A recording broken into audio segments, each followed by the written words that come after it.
So hello dear student, কেমন আছো? I hope প্রত্যেকে শুধু ভালো নয়, ভীষণ ভালো আছো।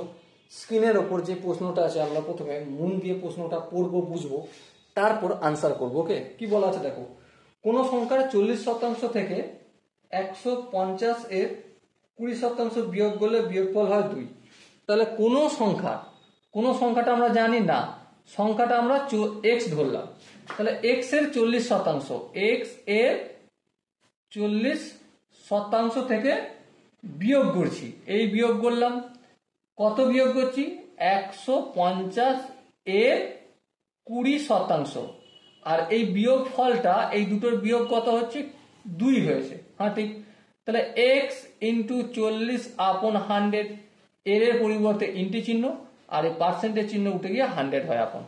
মাইনাস এখানে দেখো 150 এর পরিবর্তে ইন্টু 20/100 ইকুয়াল টু 2। দেখো একটু যদি কাটাকাটি করি, এই শূন্য এই শূন্য কাটবে, এই শূন্য এই শূন্য কাটবে, এই শূন্য এই শূন্য কাটবে। তাহলে 4 ইন্টু এক্স আপন 10 মাইনাস 15 দুগুণে 30 ইকুয়াল টু 2।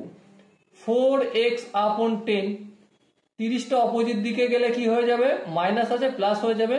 তাহলে 2 এর সঙ্গে 30 যোগ হয়ে 32 হবে। সো এক্স এর ভ্যালু কত? 32।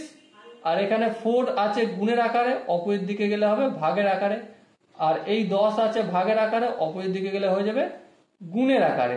4 একে 4, 4 আষ্টে 32। তাহলে এক্স এর ভ্যালু কত পেলাম? 8 গুণিতক 10 সমান 80 পেলাম। এবার এখানে যে অপশন গুলো রয়েছে তার মধ্যে কোন অপশন ঠিক? অবভিয়াসলি অপশন বি হবে আমাদের সঠিক আনসার। ওকে, আই হোপ এই কোশ্চেনের কনসেপ্টটা প্রত্যেকের বোঝা গেছে। যদি কোনো জায়গায় বুঝতে অসুবিধা থাকে, কনফিউশন থাকে, কি করতে হবে? কমেন্ট সেকশন রয়েছে, কমেন্টে অবশ্যই জানাতে হবে। আর দেখা হচ্ছে তোমার সাথে নেক্সট ভিডিওতে। ততক্ষণ পর্যন্ত ভালো থেকো, সুস্থ থেকো এবং জয় হিন্দ।